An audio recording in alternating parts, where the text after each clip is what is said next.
everyone. Today we'll talk about fundamental of beams. You might have seen a building frame. A 2D building frame is known as portal frame and it consists of various vertical and horizontal members.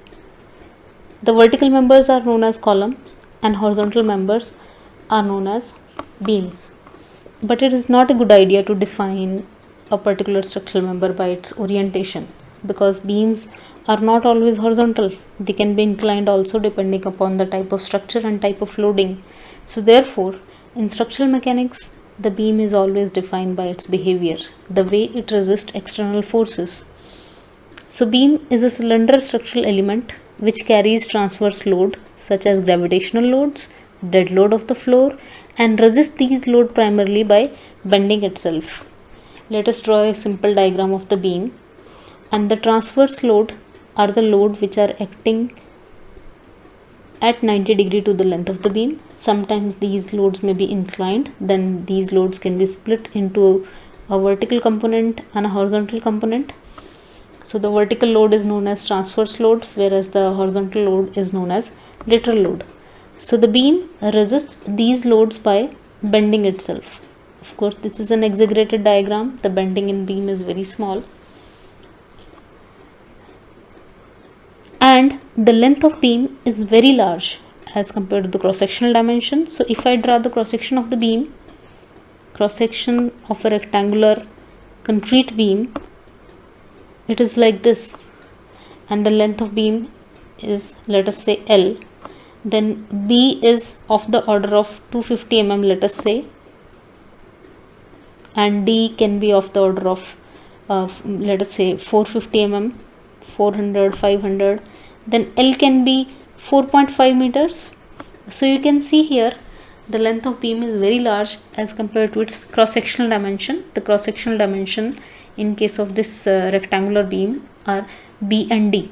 So therefore we neglect width and depth of the beam in case of structural analysis to make the calculation simpler. And the B is always the smaller dimension and D is the larger one in most of the situations. And the material of the beam is generally, beams are made up of reinforced concrete. There can be steel beams also, and there can be timber beams. If we are using the natural log of the timber, then the cross section of the beam can be circular. If we are using the factory made log, then the cross section of the timber beam can be rectangular. And steel beam, the cross section, the most of the steel beam, they have a I section as the cross section. So this is a steel beam, but in case of concrete beam, the cross section is rectangular. So in other words, beam is also known as a thin prismatic section which is loaded transversely. Beams are not always prismatic. What is prismatic? Prismatic section is a section which has same cross section throughout the length. So if B and D are the cross sectional dimension at point A, then at point B the cross section will remain same, B and D. So this is a prismatic section. Whereas if a section has varying dimension at one point and at another point, then it is known as a tapered beam. So this is a tapered beam. So beam resists these external loads which we have discussed, transverse load by developing bending moment and shear force in it to resist the external loads. So this is a beam which has a non-uniform cross section, and this is a prismatic section. Now what are the different kind of loading or the simplified loading which are used in case of analysis of beams? Let us discuss the different types of loading. The first load is a point load. A point load is a load which is assumed to act at one point. So as we know that all loads, they act over some area or some length. So if that area or length is very small as compared to the total length of the beam or total area of the floor, then that load can be assumed to be acting at one point, and that can be taken as a concentrated load, and it is generally denoted by letter W.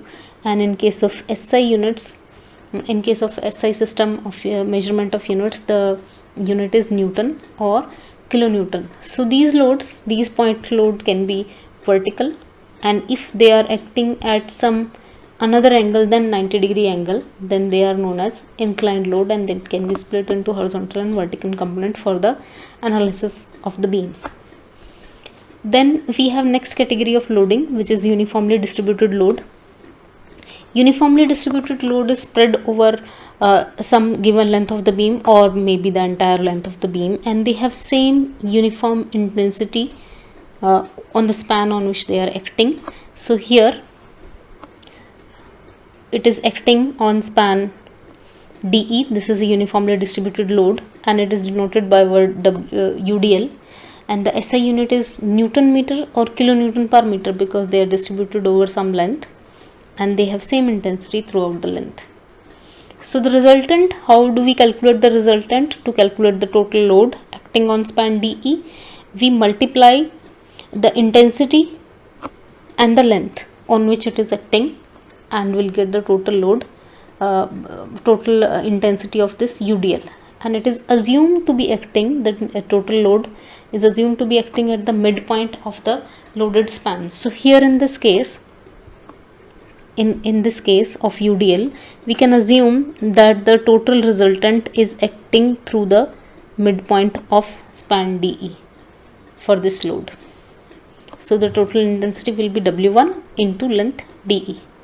Next is uniformly varying load, and uniformly varying load is spread over some part or maybe the full length of the beam, and its intensity varies uniformly from one point to another. So in this picture we have a triangular load which is acting on span FG. Here this is a triangular load, this one, and then we have a trapezoidal load which is acting on span HG, and the intensity is varying from W3 to W4, and the variation here is uniform from W3 to W4. And here in this case of triangular loading, the intensity is varying from 0 to W2. The resultant total load is equal to the area of the shape. So here the total load will be the area of this triangle, and here the total load will be the area of this trapezium. And this load is assumed to be passed through the centroid of these shapes of the loading. So in case of triangle, once we have calculated the total area, it is assumed to pass through the centroid of the triangle, and it is assumed to pass through the centroid of this trapezium when we calculate the total area. Then we have concentrated moment. Concentrated moment is simply known as moment also, and at point K, you can see here at point K, anti-clockwise concentrated moment is acting at point K. So in practice, when we are going to solve the numericals, the beam may be subjected to any one or the combination of above discussed loadings. Next is type of support. So the beam or the structure or any point of the structure which is supported may have these following types of support. The first one is the roller support. So end of the beam may be resting on some sliding surface or any flat surface which is very smooth, like a smooth masonry wall, and it is free to roll or move in horizontal direction, as you can see here in figure 5.2a. So if I draw the roller support here, it has rollers and it is denoted by this diagram. So it is free for translation. It can move in this direction, it can move in this direction. Translation is allowed. Similarly, the rotation is also allowed. The rotation is also allowed. So rotation and translation is allowed, but vertical movement is not allowed. So that's why it is going to resist the vertical movement, and it is going to resist the vertical loads. So that's why it has only one reaction, one vertical reaction. This load has only one vertical reaction, which is denoted by letter V, and it cannot resist any horizontal load or any moment, because it is going to yield in the direction of applied horizontal or applied moment. Next is the hinge support, and the hinge support is denoted by a simple triangle like this. So it is hinged at this point, at given point. So here rotation is allowed, we can rotate this point. So this support is going to yield in the direction of applied moment, and otherwise it is going to resist the horizontal and vertical displacements. That's why it has two reactions. It has a vertical reaction and a horizontal reaction, because it is not going to move in the direction of such applied loadings. So it has two reactions, and it is also known as pin support, and it has two reactions. The roller support has one reaction. The next is fixed support. A fixed support is built monolithically with the wall, and it does not allow any kind of displacement, neither rotation or translation, and it has three reactions: vertical, horizontal, and moment. It is also known as built-in support. So it is also denoted by this diagram. So this is a fixed support. Point A is fixed, and it is not going to move vertically, it is not going to yield in the direction of applied horizontal loading, and it is not going to rotate. The beam is not going to rotate if we apply any kind of movement, so it is going to resist. So it has three reactions: one vertical, one horizontal, and one moment. So these are the three types of loading, three type of reactions, support and their reactions. So roller support has one reaction, vertical only. Hinge support has two reactions, one horizontal and one vertical, and this has three reactions: horizontal, vertical, and moment. We can write also. So this is vertical, this is horizontal, and this is the moment.